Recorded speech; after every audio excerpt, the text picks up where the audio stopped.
Hello and welcome to Autistic FM. My name is Haje. I use he, him pronouns, and I'm your host on this journey. Thank you for tuning in to another thought-provoking episode. You can subscribe to Autistic FM wherever you get your podcasts, and it would be really awesome if you did. That's how we grow and thrive. Over on our website at autistic.fm, you can find episode transcripts and additional information. We also have discussion threads for each individual episode, a neurospicy discussion forum, and much more. And all of that is completely free. If you become a supporter for as little as $5 a month, you can get a sneak preview of the topics we have coming up and even submit questions for our guests. You can also add topics to our future topics wish list, and you can get access to a supporters-only discussion group. We also have a bunch of additional supporter treats coming up, so stay tuned. In today's episode, I'm thrilled to be joined by Julie, an insightful speech-language pathologist and a dynamic intelligence coach specializing in autism. Julie has an extensive background working with families and individuals navigating various aspects of neurodivergence. We dive deep into the difference between static and dynamic intelligence, and Julie shares her compelling personal and professional journey. Our conversation also sheds light on traditional therapeutic approaches like ABA, emotional regulation within the neurodivergent community, and other challenges faced by those seeking a diagnosis later in life. I do have a quick trigger warning for you. We brush by some sensitive topics such as mental health diagnoses, ABA therapy, and the emotional challenges linked to these issues. Please do look after yourself and listen accordingly. With all of that out of the way, let's roll the tape. Hello and welcome back to Autistic FM. It's been a little while since we've done a recording, and I am joined with a guest here where I know it's going to be a good episode when before we start recording, it's like, no, save it for the pod. So we definitely have some good themes and topics coming up. My wonderful guests, would you share your name and where in the world you are? Okay, I am Julie Meyerowitz. I'm an East Coast person. I'm just going to go with that. Wonderful, yeah. Yeah. Hello from the West Coast. And what is your relationship to neurodivergence? So I am from a neurodiverse family. I am part of a neurodiverse couple raising a neurodiverse family, I suspect, but we haven't gone for diagnoses, and that's probably related to a lot of what we'll talk about today. I myself was diagnosed with ADD at 17. And that was following, I guess it's okay to say, my brother's diagnosis at the age of 10. I'm 4.5 years older than him. And I was writing a report on his ADHD. And I'm like, you know what? Maybe I should go in and get Who am I checked. writing this report about? It's like, wait a second. This is so, I mean, the age didn't necessarily apply to me. A lot of times girls are later diagnosed. But I just actually spoke recently with a psychologist who is in his early 40s and was just recently diagnosed. And it was a similar, like he's giving out these diagnoses and he's like you said, who's writing this report about? I think there's been this big, a lot of the time out on the internet, they seem to be referring to it as the lost generation, like the people who grew up as autistic, right? But didn't fall into the classical 5-year-old boy who is self-harming, essentially, right? That's how people pick it up. And you end up with this situation where you have there's this whole generation of people who would have been diagnosed, but in their time didn't. And so basically just had to kind of tough it out. When I heard that phrase, the lost generation, it really hit my soul. I was like, oh yeah, like me and several of the people around me that I grew up with have since come together and gone like, hey, you were always a little weird. I was always a little weird. Do we think there's actually a diagnosable thing here? And they're like, yeah, I got diagnosed last year. It's like, okay, got it. And that was just fascinating, right? So even back then, I was like, okay, you're my kind of weird and you're my kind of weird. And it turns out that my kind of weird was just, yeah, we're all autistic over here, or neurodivergent at least. Right. Yeah. So that's actually the thing that we saved for the pod, wanting to get to know you like preemptively. I don't know if you got to know me on my YouTube channel or my website or anything, but I watched a few things of yours. I think I watched like some professional presentations, but what definitely stuck with me is, what was it, 3 weeks ago or about a month ago, Sounds about that right. Yeah. you went live reading your own report. I'd love to hear about that as much as you want to share. I mean, you did share, Yeah. but there was a comment in that you, I think possibly towards the end, that you weren't sure if you're going to leave it up or not. And my question about that is whether you were questioning the value to other people of having done that and sharing that, or if it was just like a sacred moment of your own and questioning how public you wanted that to be. Yeah, good question. Thank you. like I was 99.9% sure I would be diagnosably autistic, right? Like I've been running this podcast for a while. I've been comfortable with self-diagnosis.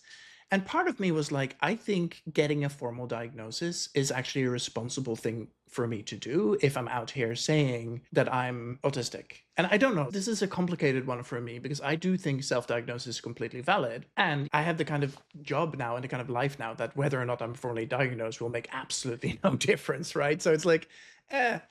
But I got sideswept by an ADHD diagnosis that I wasn't really expecting. So I got both. And I looked at the report, and it was like 35 pages long. And it struck me that, hey, maybe I should actually just read this as I'm filming myself for the first time. Because I don't know how I'm going to react. And I have always had this moment of like, what if I could film myself as I'm experiencing something? Like, because normally, I have delayed processing. And so normally I do the thing. And then later I try to replay what my experience was at the time. But that's like that's an impossible task. I'm like, wouldn't that be interesting? And so maybe it becomes a podcast episode. Maybe it just becomes a piece of video I have of myself. And I found it a lot more emotional than I expected. And as I got to the end of it, I was like, wait, this is not really a coherent episode. I'm just reading stuff and giving commentary. And it felt incredibly navel-gazing-y as I was doing it. But at the same time, I also had this moment of like, I wish I knew what kind of thing was in a report like that. My imagination of what a report like this would be was like, out to one end, it was like almost an emoji, thumbs up, thumbs down, right? Like, yes, autistic, no autistic. And the other extreme was like, I don't know, like, how long is this? What is in here? But what they actually ended up doing was reflecting back to me all the things I had said and how those things aligned with a diagnosis. And I was like, holy shit, this is such a powerful thing to read. And then I got a little twitchy. I was like, is this something that needs to be out in the world, especially in the current political climate where there's a lot of like conversations about autism? I've been bullied a lot in my time. Am I giving my bullies more fodder, like, or the trolls or whatnot? And I was like, this is something that, like, this is so unmasked. This is me really, really being fully genuine on the internet, where God knows how many billion people could watch this, right? And I haven't actually looked at the stats of this episode yet, if it has like higher or lower viewership or whatnot. I've actually been a little worried. If it has like 100,000 views, I'll be like, oh God. And if it has 0 views, that would be very sad. So I'm like, I hope it has the same as all the other episodes in a way. But yeah, so my initial thought was, do I publish this? And then like after I published this, like, okay, do I want to leave it up or do I take it down? And now I'm like, well, it's out there. I stand by what I said. And I don't know. If it's in any way helpful to anybody else, then that would be great. And if not, they can skip the episode, Right. Can I share my thoughts on that? Is that okay? Please, I would love to. Yeah. Just to specify, as a clinician, I'm a speech language pathologist. I'm a speech therapist. And so that's since 2008. And since 2017, I've been specializing in autism. And then over the last few years, I took my additional training and I've developed it into my own signature method. We'll be talking about dynamic intelligence. My experience wasn't that it was navel gazing or like self-centered or anything like that. I felt like, first of all, so for so many of the families that I work with that debate whether or not getting a diagnosis, I think just be with somebody through that experience, kind of like you jumped in the water first for them kind of thing. Also, so much of what you said is things that I've said inside my head, but felt like I couldn't say to my colleagues for the longest time. Like the back and forth about the value of it and the trope that repeated, like, but I already knew this. Why do I need this authority to say what I know about myself? Does it make it more true? As a speech therapist, I'm often the first clinician that people meet for children with delayed talking. What I get, especially from the grandparents, is why label them so young? So really, my thought is that the diagnosis is a tool, and to be conscientious of what do you want to do with that tool. It's a powerful tool, and I've seen it could be good. It could be used for good and for ill, particularly with younger folks and children. Having the autism diagnosis gets them access to services. And again, I question the value versus harm of a lot of these services. So that's like a longer conversation that could open up during the dynamic versus static conversation. The services that could potentially be very helpful to them. Also seen the diagnoses used, this diagnosis and other diagnoses used to control people from both sides. Right. Have you seen this also? Yeah, absolutely. Yeah. So somebody being like, oh, kind of like you should be in psych, you should be in therapy, you should be getting pills. That could be said in a way like, I want to make sure that you're getting the support that you need. It could also be Right. invalidating of your experience. Totally. Yeah. Please take pills so you're And not like the way you are, kind of thing. exactly, so that you could be more manageable Yeah. for me. I've seen it like this and other diagnoses used to control otherwise independent adults. Yeah. I've also seen folks get diagnoses for themselves, and whether this was their intention or not from the beginning, once they have the diagnosis, use it as an excuse to not be responsible for their own behavior. And then also what you said, it's just like basically what you read was everything that you knew about yourself put into the categories that are outlined in the DSM, which Right. my impression of you from what I've seen previous to us meeting a few minutes ago is categorization into like, categories is not something that you're poor at. So Right. it's something that like you probably had already done on your own. Do Yeah. you And I mean, find I that you have a got copy value of the from it? Yeah, DSM. yeah, exactly, exactly. And you know And I yourself. looked at it and I was like, and I know myself, and you know as well as I do, right? The DSM is a really blunt force tool. It's not particularly elegant for a lot of these things. Even on the cover of it, this is a disorder manual. I was like, well, if this Right, is a exactly, neurodivergence, exactly, like for exactly. me, yes, it is a disability. To me, disability and disorder land very differently. And I'm like, I got this diagnosis out of a catalog that says disorder. And I struggle a lot of the time, right? And I need to give myself concessions. Like if I do too much peopling in a week, my weekend is gone. Like that is just true for me. But I feel like that's something you can, like, the illness is spending too much around people who I have to mask around. And the cure is not doing that where I have control over it. Exactly, Um, exactly. so yeah. Actually, you said blunt tool, and I also like I struggle. And again, I'm a speech therapist. I'm not a psychologist or a social worker. So the DSM is not necessarily a book on my professional shelf, but as somebody who now specializes in autism and neurodivergence, it's something that I'm very aware of. Are you familiar with Bessel van der Kolk? Mm-hmm. The Yeah, body keeps Dr. the score. This is a book on Yeah. my shelf. And this was a big eye opener for me that he talks about how it was created in 1980 of the DSM-3 warned explicitly. I'm reading from page 139 of the book that you just mentioned, The Body Keeps the Score. The preamble of the DSM-3 warned explicitly that its categories were insufficiently precise to be used in forensic settings or for insurance purposes, Right. which And that's somehow essentially the got swept DSM under is the hood. used for that's the Right. insurance manual, essentially, right? Like you can't Exactly. get That's what covers. it Like has. I ended up Yeah. having to pay for this out of pocket myself because the person I spoke to at Kaiser was like, adults can't get autism. And I was like, we need to have a conversation. But also, this is so deeply invalidating that I just don't even know where to take this. And so I just gave up and I went to a different provider. I was like, look, if that's the starting point, no curiosity, no, it's like literally impossible. It's like, I'm sorry, the thank you, phrase is just Kaiser. jingling around in my head. Well, they can't get it, but that doesn't mean that they don't have it. Right. I think, and Right, I sure, right, and in that way, maybe it was accurate, but it's like right, right. the possibility that I just hadn't been diagnosed yet did not exist. And I was like, anyway, I'm not with Kaiser anymore. They were a really good landing place for me because I'm from the UK. I live in the US now. And Right, for right, right. me, what I liked about Kaiser was the fact that they have incentive alignment, right? The insurer is the provider, which is the same as the NHS. And in theory, at least, I thought that would make things Okay. easier. And It's it more did make it competitive. easier. Like if I had Yeah. to go to a doctor or whatever, it was a lot less bureaucracy or unfamiliar bureaucracy to navigate. But I also told them 3 times that I never ever wanted to receive phone calls. I hate phone calls. And they would just never stick to it. And every time I would get them to remove my phone number from my account. And every time I went to an office, they're like, oh, we don't have your phone number.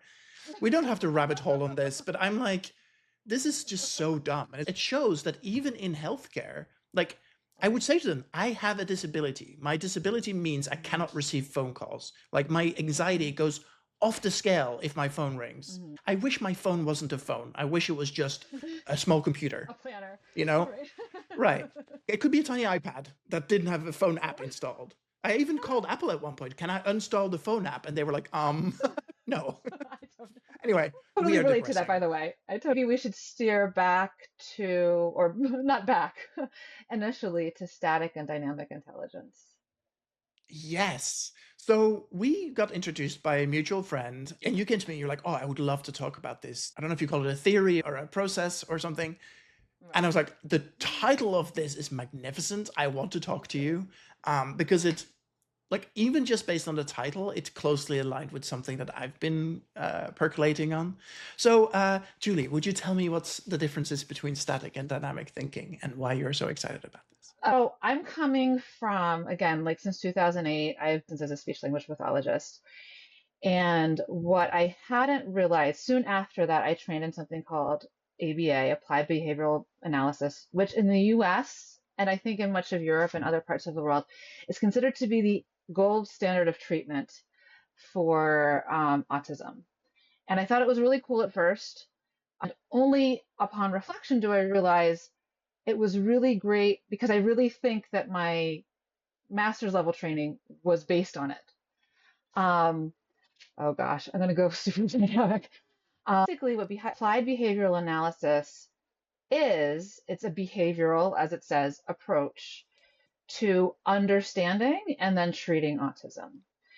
So over time, so technical, I started feeling kind of squidgy about it. Go as technical as you want. We have a lot of very deep in the weeds Can I? listeners, and for everybody else, we can maybe talk through it again. But I think that was the initial. Like the initial wasn't necessarily like clinically this feels wrong. Because clinically, what I had been trained and what had been drilled into me was evidence-based practice. That as clinicians, we should always be using evidence-based practice. And now this is me from this moment, 17, whatever years later, looking back, and my current understanding of what they mean by evidence-based practice is things that hold up well to the scientific method because the practices and the study of them shows samples and techniques that are measurable and replicable, which is coming from the scientific method that was developed for studying the physical world. And my current understanding, I'm not getting this from anywhere, this is Julie Meyerowitz speaking, is that humans are not elements on the periodic table. And the more measurable and replicable something is, the less human it is. Our Mhm. imperfections and our quirkinesses and our squidginesses and our differences, and like the folks that you found growing up that is human about us. And I was finding that I could do these like measurable and replicable techniques in my little lab of a speech therapy room. I was in the schools. I got my scholarship for Columbia University from the New York City Public Schools. So I did my time for was like 5 years or so. And so they were demonstrating, my students were demonstrating these behaviors that I was replicating and measuring over and over again within my speech therapy room, but I was hearing that they weren't generalizing outside the room. The other thing that I was finding is that the goals, and also, by the way, I think that a lot of the social sciences speak so much about evidence-based practice because we want to prove to Yeah, the social desperate service. legitimizations. Like, please believe us.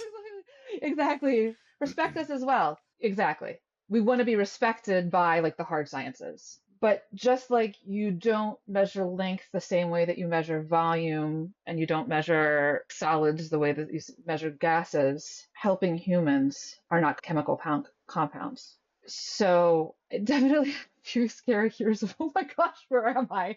And how do I help my clients?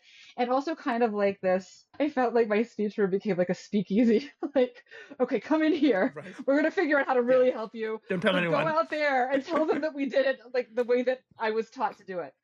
And it was really scary because I felt like I was torn between my professional integrity and my human Right. integrity, right? So like it had been drilled into me like 5 times every class that I attended for 2.5 years at Columbia University. And it sounds good. You don't want to be giving snake oil to all of your clients. You want Right. something that's provable, and like people are trusting you with themselves and their children and their lives and everything. The other thing that I was finding is everything that I was helping with was very surface level. And the goals that I was handed, especially as a speech therapist, more words, variety of words, longer sentences. And then particularly, Mhm. I started in high school and I'm like, this should have been taken care of a while ago. And then I went to elementary school and I'm like, why are we still dealing with this? Then elementary school, early intervention, and now I mostly work with parents. To go deeper Right. than that, I'd have to like do seances or something like that. So that I I think mean, is I'd be game for that. I live in Northern California. We do weird stuff. right, No, I think there's yeah, something really powerful about what you just yeah, mentioned that I would just yeah. briefly like to double click Sure, on, which sure, is sure. I think in episode 10 or 11, I ripped apart a book by a pathologist who was basically Okay. working in a lab doing like blood samples and that kind of stuff. And he Right. basically had the argument that autism didn't exist because he couldn't measure it. Mm. Mm. And, there's so many different things wrong with that because pathology in a psychiatry context is very different than pathology in a blood Mhm. sample Mhm. context. Mhm. Exactly. But the thing that really sprung to mind for me is that when you talk about complex traumas and when you talk about Mm. Mhm. somebody having attachment patterns that are Mhm. harming them, Mhm. but the attachment patterns were formed as a defense mechanism to something else that was harming them, right?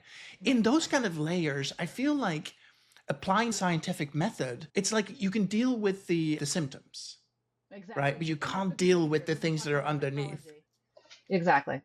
And the thing with ABA in particular, I think the reason why it's getting a lot of flack a lot of the time is that who are you doing it for? If you're doing it for the kid to help the kid have a better life, two thumbs up, that sounds great. What does better mean, right? We can talk about that. But in general, if this is That's a whole something other that the kid conversation, right? wants, if this is something that the kid wants and their life becomes better to them, Mhm.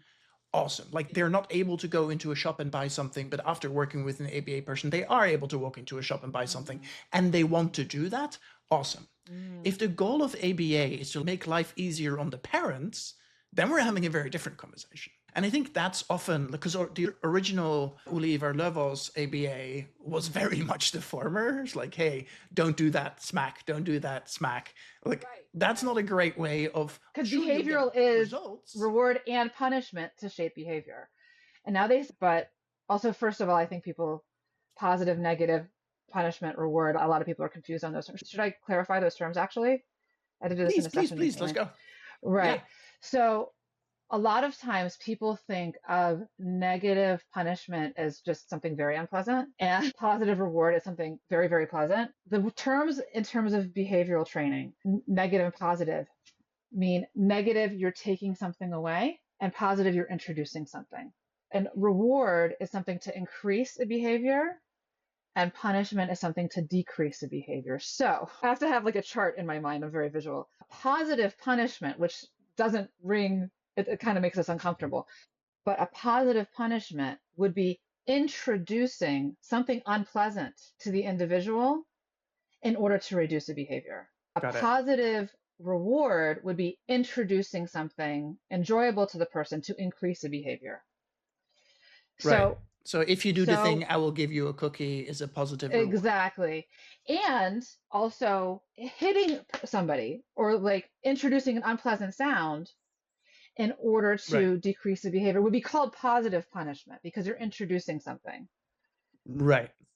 And I think that's important, right? Because if somebody Right. reads a manual and isn't familiar with the technolect that they're interacting with, and that happens in every professional industry, right? Right. Everybody can buy a copy of the DSM if they have 75 bucks or whatever it costs these days. Right, right, But right. understanding what's in there is actually like it's very, very technical, very precise language. Where Hmm. a while ago, English, the language, diverged from the technolect of psychiatry. And I think Right. you have to read everything in those contexts. But it's very easy to cause harm if you say, oh, positive punishment, you can fuck right off. That sounds horrible. It's like, yes, it Exactly. sounds horrible, but that's not what that Right. means in this context. Right, So I get right, that right. totally. So negative punishment would be taking something away that the person likes in order to reduce the behavior, and negative reinforcement or negative reward would be taking something away to increase the behavior.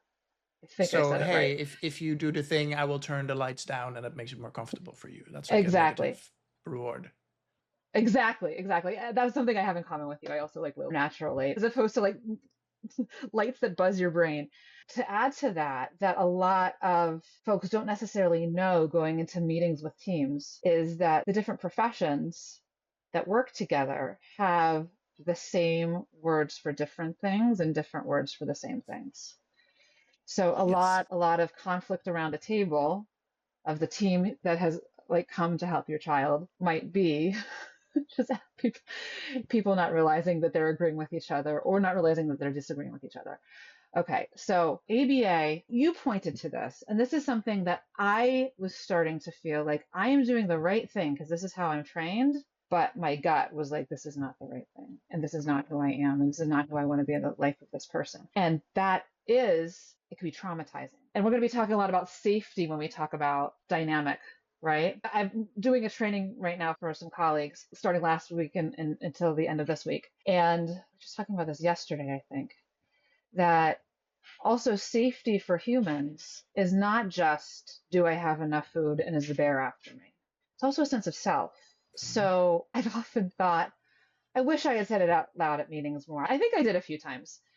But that if somebody was trying to control my behavior like that, and I had that level of communication, I hope that I would act like that. I hope that I would have a meltdown and escape. Could you say that one more time with slightly more words? It feels like you're saying something really important, and I didn't quite lock into it. A lot of, and by the way, I also want to go back to a lot of therapists and educators and parents, going back to the intention. Is it for the individual or is it for the system or the family? I think that the intentions are good. Every pediatrician that I've spoken to says this is the gold standard, this is what to do. And the parents are like, okay, this is what my pediatrician says. They love their child. I have never had a parent come to me and say, I want to remake my child in my image. That's my goal. Right. I've even worked with narcissistic parents, but really what they want is a relationship, probably with their parents also, but with their children. And they just want, like, who's in there? I want to know him. And I also want him to behave. But going back to that comment is, I've often thought that so going deeper and like little, like kind of like pulling that apart a little bit more. Julie, just for a second. Yeah, go ahead. Let's take a breath. I love everything you're saying, and you're starting 15 sentences and finishing none of them. I want to be able to follow. So I'm going to the beginning now. Okay. Thank you. Please, yes. Thank you, by the way. And by the way, that was a very dynamic thing that you just did. So something that I want to get to this. I want to get to this. I think it's a great example. We should come back to it. So, you noticed my dysregulation, and you held space. You regulated yourself, and then you co-regulated with me. It's beautiful. Okay. So one of the things that I started noticing, particularly working with the younger kids who were like, often they would get speech, me, and I would be with them for a few months before ABA would come in. And I started noticing a very clear and fairly solid pattern that when ABA entered, the children started becoming violent. That's something that I hadn't said previously. Yeah. And then, like, as I was doing my training to specialize in autism, I thought, okay, maybe I'll like work for a program that specializes in autism. I was seeing a very clear pattern that the more behavioral the center was, the more they would say, this is autism. Like it's this, like, oh, this is autism. Are you prepared to restrain your clients? You have to have the stomach to see that your clients are going to be restrained. They're autistic, you know. However, the more relational or developmentally based they were, the less I saw of that. And so the comment that has often come up for me in meetings, and I think I have voiced it in a couple meetings, is that were I to be treated in such a way, particularly by a person of authority upon whom I am dependent in some way, that they were controlling my behavior, I would like to hope that I would rebel. Yeah, speaking truth to power, speaking up when you're being, those are strong values that people want to have. And then when a kid speaks up and speaks truth to power, they're like, please shut up. And when often these are folks that are not verbal to the same degree as the folks in power, they are speaking through the behavior. So my first degree, my bachelor's degree, was in drama therapy. And I grew up in theater. I was acting since 8, directing since 15, 16, teaching writing since 19. And the method that I've developed, I've drawn a lot of pieces from that I've seen missing in other methods. And sort of when I went rogue, That's what I started drawing from. And I was many years ago, I don't even remember how many years at this point. She's probably a teenager by now, this little girl.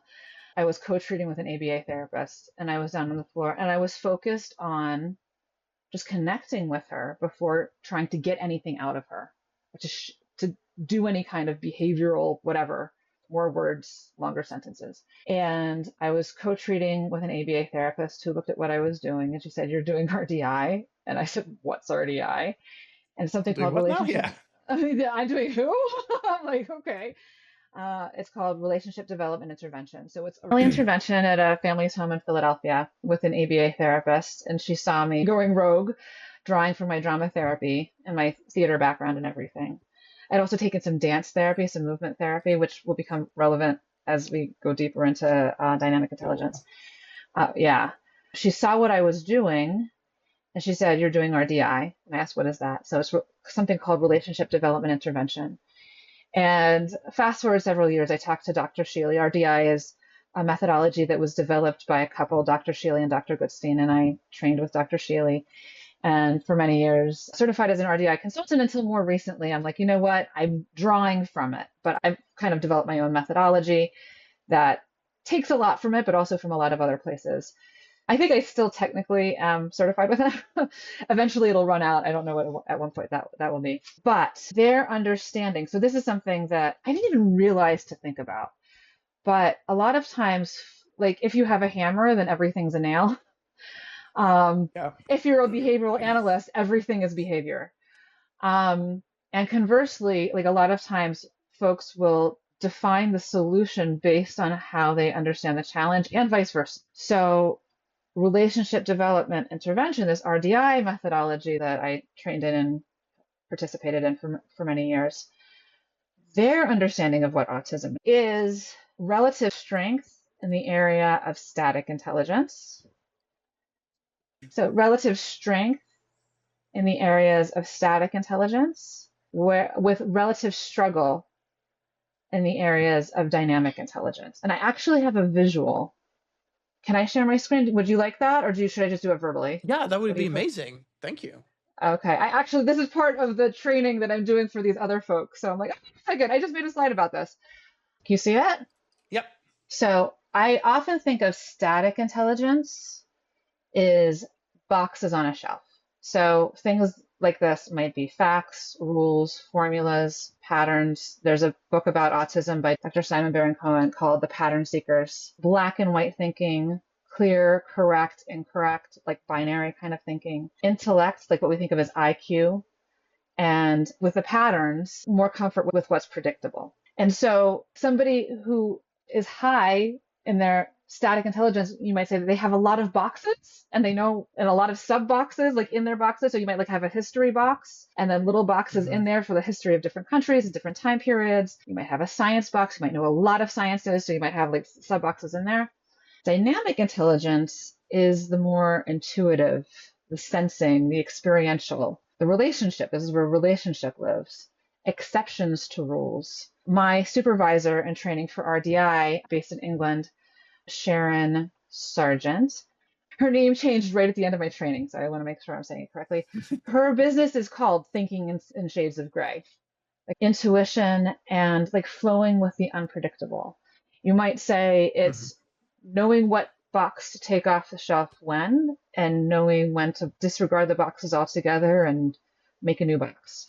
So the RDI consultants would often say, a lot of us had some background or familiarity with ABA because it's a much bigger fish in the pond than RDI is, that like ABA will teach you how to brush your teeth and RDI will help you to develop the ability to cope when you've run out of toothpaste. So just like a little finite example. To me, it feels very masculine and feminine. It feels very the way, especially if you think about how people are socialized, right? Right. And if you hear the conversation people have about women and girls not getting diagnosed often enough, I feel like on the static side will often end up with a diagnosis, right? And the people who have deficiencies on the dynamic side, I think this is fascinating. At bedtime, I watch with my girls is The Big Bang Theory. Are you familiar with the characters, like broadly with the characters? Very. Sheldon is the shining beacon on the hill here. Exactly.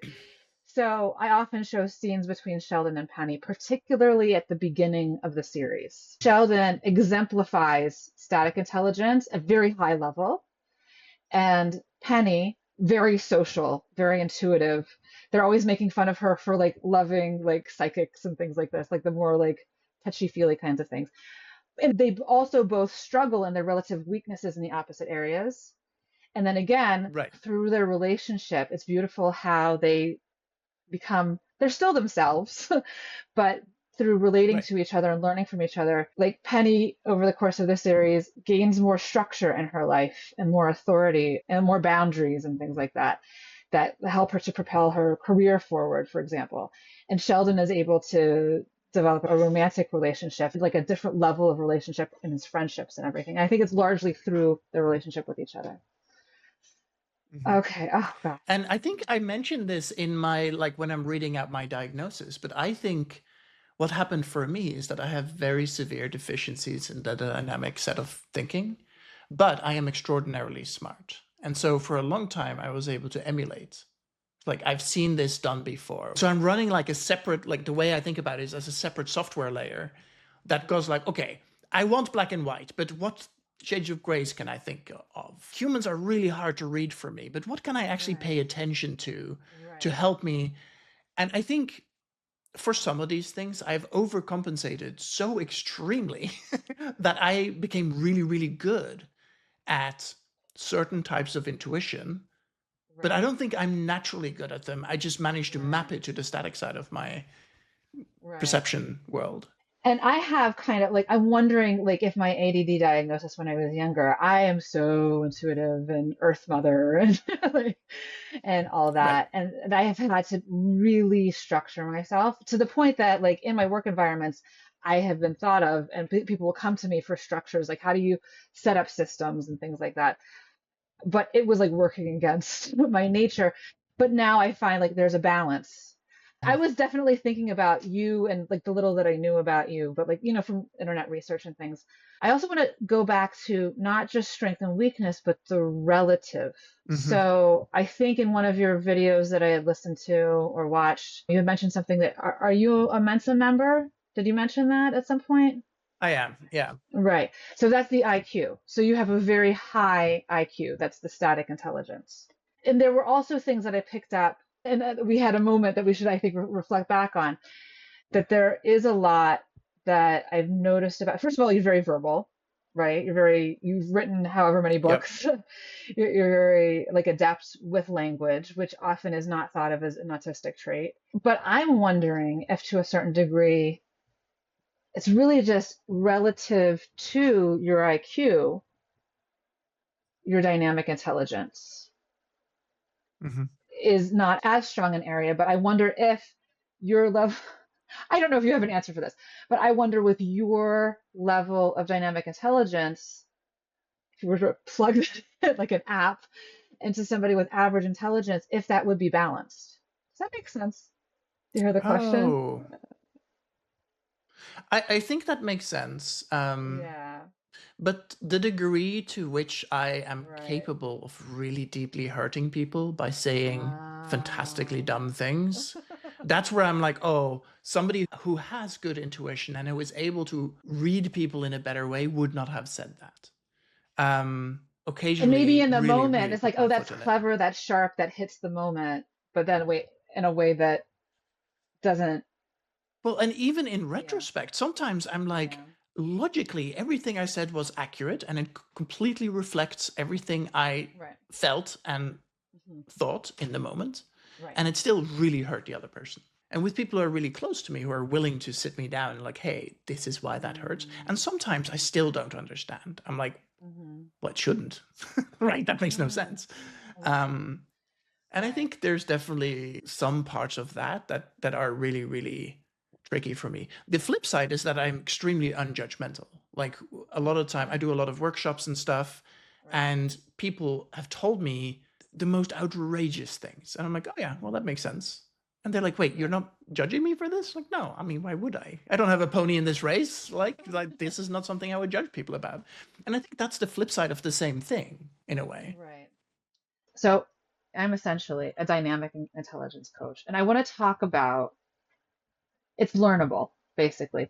Not learnable Please. like Yeah. this, but learnable. I don't want to say learnable because that sounds like a static kind of learning or a behavioral kind Mm-hmm. of training. It's developable. And I Mm-hmm. think that that natural moment, I don't know if you're going to leave it in, maybe you should like put it here. That natural moment that happened with us a bit earlier when I was kind of like spinning and like lots of things going at once. Do you want to describe it? And then you could decide how you'll edit it. Yeah. So Yeah. what happened was that I observed you Yeah. get excited but also dysregulated, and you started like a whole bunch of sentences, and each of those sentences was going somewhere really interesting. And I was like, if we don't end any of these sentences, we don't have a podcast. Like, I want to know where this is going. And Right. so I've had one episode before, actually, the only episode we ended up not publishing, where Mm. that happened a lot. Somebody with very severe ADHD or very Mhm. high impact ADHD. Mhm. And they had so many ideas, but their brain was racing Mhm. because they were nervous about being Mhm. on camera. Mhm. And the whole episode was them starting 400 sentences and finishing one. Mhm. And it was just unlistenable. I adore the person, but as a podcast, it Mhm. didn't work. And I talked to my therapist about that. I was like, what should I do in a moment like that? Because I don't know. My therapist goes through a lot. What do I do? And she was Right. like, well, what would you like to have happened? I was like, well, what I would like to have happened is for somebody to remind me that I'm spinning a little, that I'm clearly very Right. excited, clearly like, but to Right. maybe invite me to take a breath and slow down. I was like, oh, if it ever comes up again, I'll do that. So when I saw that happen with Yeah. you, I was like, okay, I'm going to interrupt you. I'm going Yeah. to invite us to take a breath. I'm going to name what I see. And Right. again, no judgment, but also I Right. want a podcast episode out of this. So Right. let's talk Right. about what that, like how we can course correct. And I think you received it really beautifully. And then we kind of like, okay, which direction do we want to go? And then for the past however many minutes, it's been much smoother. Right. Right. So what you did was you noted my dysregulation. I think like anchored yourself. Maybe that's an analogy that we could use. That your self-regulation might have been even stronger than it might have been otherwise. You brought my dysregulation to my attention and you breathed with me. You said, let's breathe for a moment. So it was a co-regulating moment, which brought me, this is so right where we're going, brought me to re-co-regulate with you to be self-regulated so that I could clearly think and move forward. Okay. Quick question before we go into this more. Did you feel like you were masking in that moment? No. I think I have definitely, so I've been trained in this, right? And the first few times I've done this, so because I do a lot of work with various organizations, I'm often on team for like self-development workshops. And in the context of that, I'm often with people who are very dysregulated or straight up dissociated, right?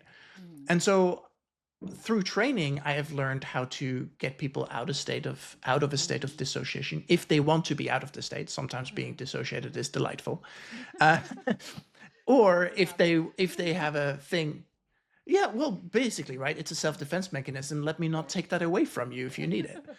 um but so, and the first few times I did it, it felt like, oh god, I'm like somebody is in an experience and I'm interrupting their experience. Mm, But what I realized the first few times is that mostly the reaction was very positive. There's like, oh yeah, mm, you're right, actually, I hadn't noticed, thank you for doing that, and so on. Now, because I have a lot more experience with it, and because with my partner we have a very emotionally evolved relationship where this beautiful, comes up a lot. beautiful. um and so it's become a lot more like, it's unusual for me to do it live on a podcast, but it's not unusual for me to do it in my life. And so I didn't Right. feel like a particularly masked interaction. And also, it was a skill that you learned, but it was functional for what you wanted to accomplish, and not in a way that was manipulative to me. Right. Like being the Right. recipient, I thought it was beautifully done. I thought it was a fabulous moment, and also illustrates a lot of what we're talking about here. So this actually brings us right on into the next step of static versus dynamic intelligence. So I've often said that basically the railroad tracks on which static intelligence runs are patterns and rules, whereas I think this is a good phrase. The gossamer threads on which dynamic intelligence flows is regulation, self-regulation, and Mm. co-regulation. I think maybe like you and I are using those terms as very familiar terms. Do you think that we should go ahead and define them for the listeners? I think that is really helpful. And I also want to talk about the envelope of tolerance there. But if you wouldn't mind hopping in, I'd love to hear that. Like spoons? Is that what you're talking about? Spoons theory? So I can just quickly cover that part. So Okay, go if ahead. somebody Yeah. is regulated, they're in their Yeah. band of tolerance, right? So they're like, hey, Mm-hmm. I could be challenged, but I'm regulated and this is fine. But Mm-hmm. it's important to think of it as a band because somebody can be overhyped and then you're like really Mm-hmm. manic or not able to fully regulate because you're up. But Mm-hmm. what people forget is you can also be in the same position, but being underregulated outside Right. of your envelope of tolerance on the negative end, Mm. which shows up as fawning or freezing, for Right. example. Right. And I think in a lot of these dynamics, if somebody suddenly falls very quiet, they're also dysregulated, but Mm-hmm. it might Mm-hmm. be, it's a different type of dysregulation. And Right. inviting somebody out of that dysregulation looks different than somebody who has a, is kind of tipping into mania. Mm-hmm. Right. Exactly. I actually like your definition better than the one I would have given, so I'm going to give you the floor. So we're kind of dancing around polyvagal theory, and I think just to drop the name, Dr. Stephen Porges, who was the originator of polyvagal theory in the 90s, in research with sea life. So like a lot of his language, like you think of sea animals as a clinician and coach, really love Deb Dana, who takes like Dr. Porges's like research theories and makes them usable for coaches and therapists, and I think more accessible for a lot of my You need a clients. translator sometimes. Oh, yeah, exactly, exactly. Like, well, I think like maybe in the later 90s, early 2000s, like a lot of the therapy coaching world was like, we could use this, but wait, how do we use this? And Deb Dana's like, Yeah. gotcha. They talk about like regulating, co-regulating energies. And actually, I want to step back for a moment. So Dr. Shealy, in my training as an RDI consultant, this is when I started thinking about regulation, would say that you can't be co-regulated unless you're self-regulated. And then that just like a big gong in my head and stayed with me through my training and Mhm. later, which eventually brought me to Dr. Porges, and I trained in something called the Safe and Sound Protocol, which is a listening protocol that regulates the nervous system, the vagus nerve, through listening, through like listening to music essentially. So Dr. Shealy says you can't be co-regulated unless you're self-regulated. Dr. Porges said you can't Mhm. be self-regulated unless you're co-regulated. So I was angry for a couple of weeks. I'm like, who's lying to me? And then I realized it's reciprocal. And then I'm realizing Dr. Shealy was talking about from moment to moment. You can't be co-regulated with another person unless you're self-regulated, which is what you did for me in the moment earlier in our Mhm. recording. Dr. Porges is talking developmentally. What's meant to happen, the way that we're designed, if you'll be open to that, like design, is Right. that we are meant to be co-regulated in our early development with a safe caregiver who is themselves self-regulated. We didn't all get what I call the download. So then as adults, we become responsible for it. And it sounds like you and your partner are very conscientious of this in your relationship so that you can connect with each other. The other thing I want to talk about, Yeah. also a Dr. Porges thing, is this is what he calls the social engagement system. Facial expression, voice, hearing, breathing, gesture, also the frontal lobe of the brain, executive functioning. And also that a lot of times regulation and dysregulation are, I'm going to say, misused, and I think dangerously Mhm. so, to describe Right. good behavior and bad behavior. So I found Yeah. particularly neurodivergents who were defensive around the words regulated and dysregulated and self-regulated because those are words like we talked about diagnoses before that have been used to control them and to not allow them Yeah. to own their own experience. That's not what I'm talking about. I love that you used, what was it, the envelope of tolerance? Is that the term that you used? Yeah. Yeah. Yeah. And also, again, like drawing from the work of Dr. Porges, that it's about safety. And I think you've also like talked about dissociation in order to feel safer. I'd rather not connect with this moment. I'll Right. dissociate. That's a quiet kind of freeze or fawn Right. dysregulation. Or Yeah, totally. in the Western world, especially, that I was watching also the Big Bang Theory commercials came on, and my younger daughter, I think it was last night, said, "Why are they always showing commercials of people pretending to be enjoying things and pretending to be happy, Right. like at this vacation spot? Like, why can't they just show somebody actually drinking the soda? And if they like it, show that." Because like that manic is often shown as like good and happy, and a lot of times it is dissociated, not Right. present, and it's an unsafe Yeah, feeling. 100%. And only when we're safe, and I'm hoping you and your partner, it sounds like, are safe with each other, can you connect. Going back Yeah, to the totally. behavioral training, if the foundation of what's missing, what's uncertain in a neurodivergent is that connection, that relationship, let's go deeper.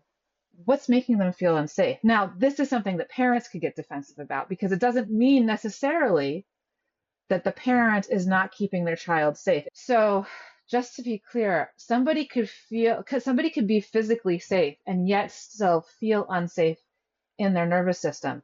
First of all, if their sense of self is threatened by somebody trying to control their behaviors, or Right. even better, worse, stronger, successfully controlling their behaviors. It's a terrifying experience. Like if you've ever been in a relationship with somebody who has power over you but doesn't see you or doesn't care or is using you for their own means. It's a terrifying experience, especially if you're dependent on that person. You might be physically safe, or you might have parents that are not at all manipulative, but they're also, this is something that drives me crazy. My holy grail search is for occupational therapists who work with all ages with the sensory system. The sensory system doesn't go away when you turn 9 years old. I don't understand. But a lot of folks, especially neurodivergents, what they're experiencing is not what neurotypicals are experiencing in the same situation. A friend and mentor of mine, Dr. Sarah Wayland in Maryland, talks about her own child used to scream bloody murder at bath time. She's a very loving mother and loving, like very sensitive professional. She's the RDI consultant that inspired me. Right. And she would talk about when he was younger, he would scream. So one time it was the summer and she was giving him a bath. And there's another time he's screaming. He was not behaving well. He was dysregulated. And she heard screaming coming from the house next door. And she thought, oh, were the neighbors also bathing their children? She realized that he was screaming so loudly that his voice was ricocheting off of the next house. It was only later, when they had an occupational therapist who could help them understand his nervous system, that water that was tepid to her felt to her son that it was burning him. Right. Was she an abusive mother? Absolutely not. She was feeling the water. Like, what's wrong? She didn't know. Yeah. How could she know? He wasn't able to explain it. Like his verbal ability at that time, he wasn't able to explain it to her. Was she a good mom? Yes. Was that a traumatic experience for her son? Also, yes. Yeah, I think there's a lot of like nuance. And I think this is where the double empathy problem becomes really Yes. I'm glad you brought up double challenging. empathy. Go ahead. Yeah. Well, tell me why you just got excited. Oh, well, I was hoping that we would talk about it today. I have like a list of things that I was hoping we were talking about. Do you want to define it or should I define it? Go for it. Okay. So a lot of folks, particularly with autism, think that autistics are not empathic, that it's challenging that a lot of, and again, this is like a lot of sort of like the trope that continues on the Big Bang Theory. By the way, I think the writers say that he's not autistic, and I wonder if that's because based on the DSM of when the show started, he's not. So there's another thing is the changing diagnosis. Right. But that's like a continuing trope that the other characters kind of like get where each other are coming from, and Sheldon does not. So that's sort of historically considered autistics are not empathic, sort of like they don't get us. They don't get us neurotypical, so they don't get people. More recently, you could correct me, this is my understanding of it, something has come about called the double empathy theory that it has been found. And again, like his partner, Amy, also seems to be on the spectrum. I don't know what their official, what they say is. They're able to understand each other.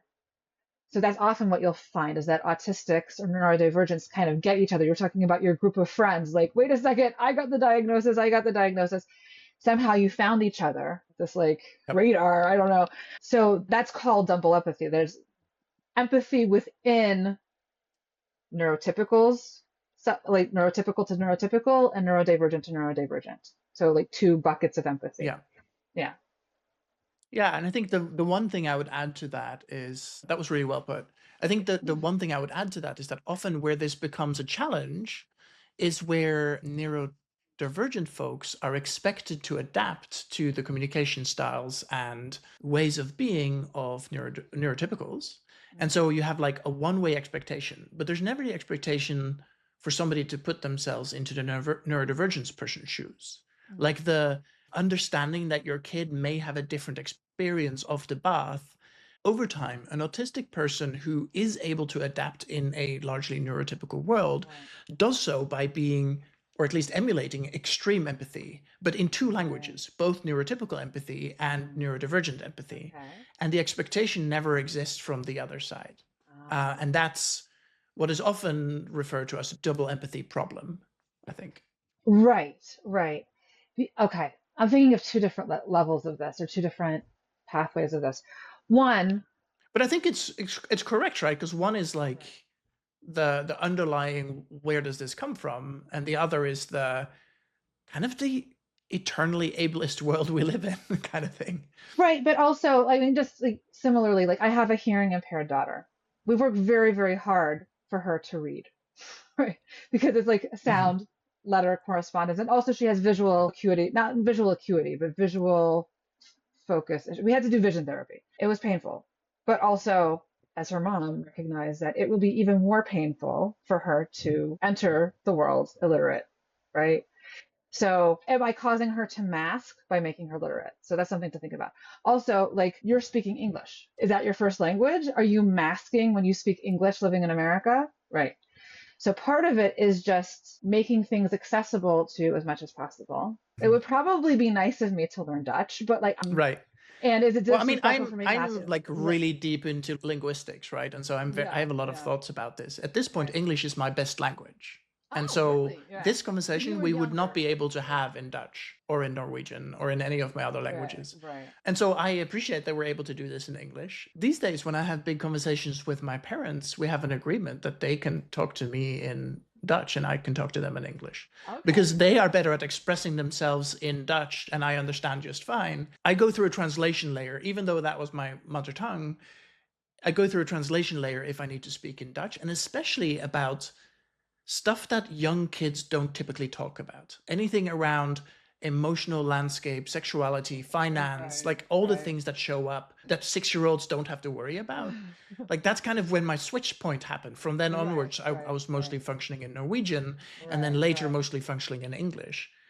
Like I've never had an important relationship with somebody that wasn't in English. So the other piece of this, you'll see I'm very dynamic. I'm like, yes, but also this. Like my husband talks with my girls about being able to hold two things in your head at one time. We have our like religious and philosophical and cultural lens, but we also want to grow and connect with people who aren't only us. So another thing that I talk about a lot with my clients is the concept of yes and, that they talk about in how very theater kid of theater you. background. But like that inner dialogue shuts down interaction, but like yes, and this is also true.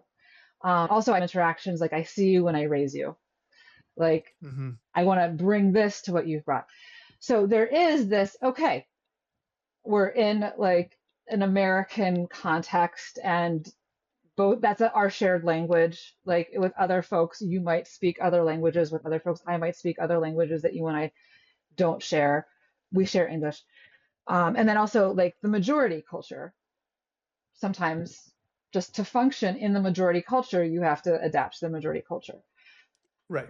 What's coming to mind now is also an analogy with the Ebonics debate. You're in California. I think it was in California like a few decades ago that I thought it was brilliant that they were teaching kids first the grammar of the dialect that they spoke daily in order to introduce them to the dialect of the grammar of the dialect of the larger culture. Or standardized English as a second language. I mean, it is English. Right. It's a dialect of English what they were speaking. Like, these days, I think they refer to it as AAVE, right? Right. African American Vernacular English. Yeah. Yeah. It was called Ebonics at the time when it first came out. That's right. Yeah. Also, that's not one dialect. There are regionalisms to that Right. as well. But I remember like learning Latin. Before I learned Latin grammar, I first learned English grammar. But learning Russian, before I learned Russian, Russian grammar. If I survived that, I could survive anything. I first learned English grammar and also the years of Latin so that I could like categorize like similarly to how I had. So similarly, there's this expectation, like what you were saying, that the neurodivergents must learn the neurotypical language of empathy without anybody first empathizing with them. And I think Right. that's a lot of where the politics and the anger and the heartache and the breakdown come from. And also the not wanting to cross the bridge because the exhaustion around masking and everything, as opposed to it's a crossable bridge, but really, again, the responsibility being on who's most capable of crossing it in the early moments. Like speaking to parents, like you're expecting your child to enter your world. Have you approached his world at all? He doesn't even see you there just yet. Like go and say hi. Spend some time with him. Yeah. That's the co-regulation. That's a lot of what's happening in co-regulation. Approach him. Yeah. Let him see you. Let him say hi. Let him feel what that co-regulation feels like. And then give him the choice. Yeah, And I totally. think I that, think yeah, go interestingly, ahead. the parallel where a lot of people discovered that this kind of thing is possible is the idea of love languages, right? Like the five love languages and how Yeah, people love each other. yeah, And the important note there being, hey, you need to love the other person in their love language. If you love touch, but they love affirmation, like don't keep hugging them because that's how you get right, your needs met, but not them. right, So find out what their love language is and then love them there, even if that yeah, doesn't fully comes natural to you. And I think that's kind of the right, extension. I'm glad that that framework exists as something that in right, like popular right. culture has taken some level of hold. I think it's bullshit. I think there's many more love languages and I think they're much more nuanced. But as a framework for how to think about it, I think it's really helpful. Well, it's kind of a quintuple empathy theory, right? Right. And also polyvagal theory. I always, when I introduce it, I'm like, there are many more nuances to regulation. But if you get the like overdrive versus regulated versus dissociation, you've kind of got like the gear shift that you need to figure out where you are. A lot of what I share Right. with my clients, I call like mall maps, like the you are Yes. here. Like if you know where you are on this chart, then you know how to get from where you are to where you're trying to go. Yeah. So, Oh, I yeah. love that. Hey, I promised I Yeah. would keep this to under an hour, and I have fantastically broken Sure. my promise here because this is a. I would love to talk for It's three been a more pleasure. hours, but It's been a pleasure. um, Yeah. thank you so. My brain is buzzing. I'm really excited about some research I want to do and some other pieces. Yeah. I'm glad you Yeah. mentioned that The Body Keeps a Score. I think it's a really important book. Yes. Or Yes. you brought it up, and I immediately clung on to it. I had a moment where my body's scorekeeping really bit me in the butt, and that was such a incredibly interesting moment of realizing, because I realized it real time as it was happening. I was at a workshop. The exercise was called Horse and Rider, where you get your head to talk to your body. The rider talks to the horse. And I was like, yeah, my head, oh, thank you, buddy. Like, thank you for looking after yourself, blah, blah, blah. And then it switched. The body gets to talk to the head. And I had an instant meltdown because it turns out some of the stuff that my body had to say had been hanging on to for like 30 years. And it was a extraordinarily hard moment of like, oh God, why am I here finally listening to myself? And I'd read the book once before and I was like, no, I need to read this again because I think this is the most archetypical example of my body going, oh, you're willing to tally the score finally? I'll tell you what the score is. We have some talking to do. And it was brutal. It's absolutely brutal.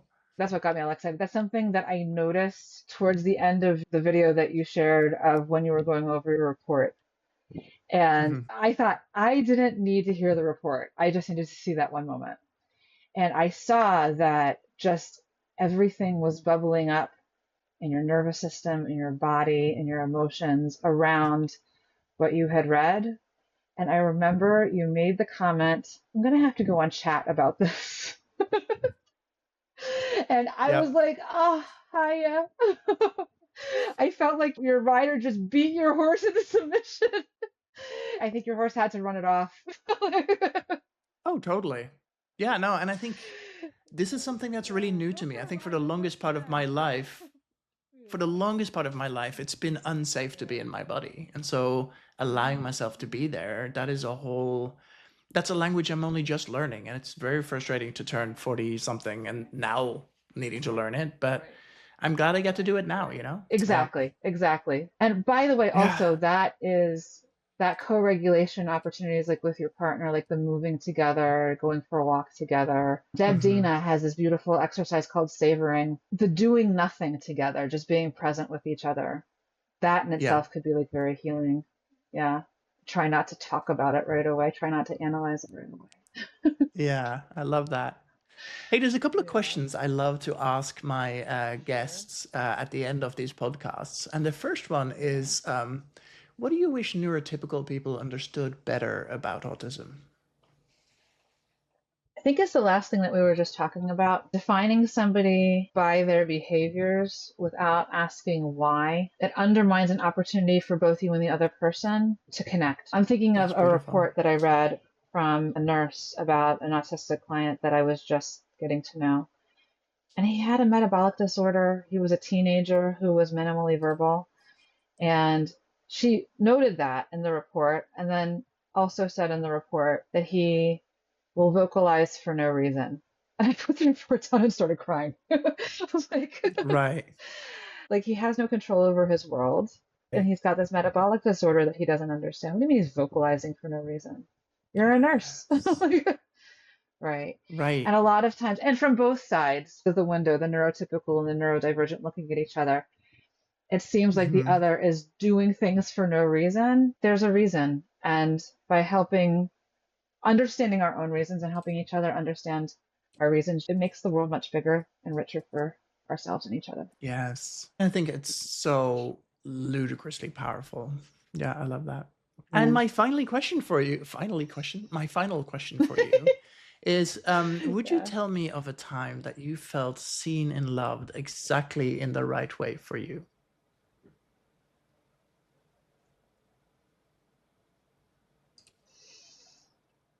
I think I need to take time to like re-dive into it, but like we're living still from that moment.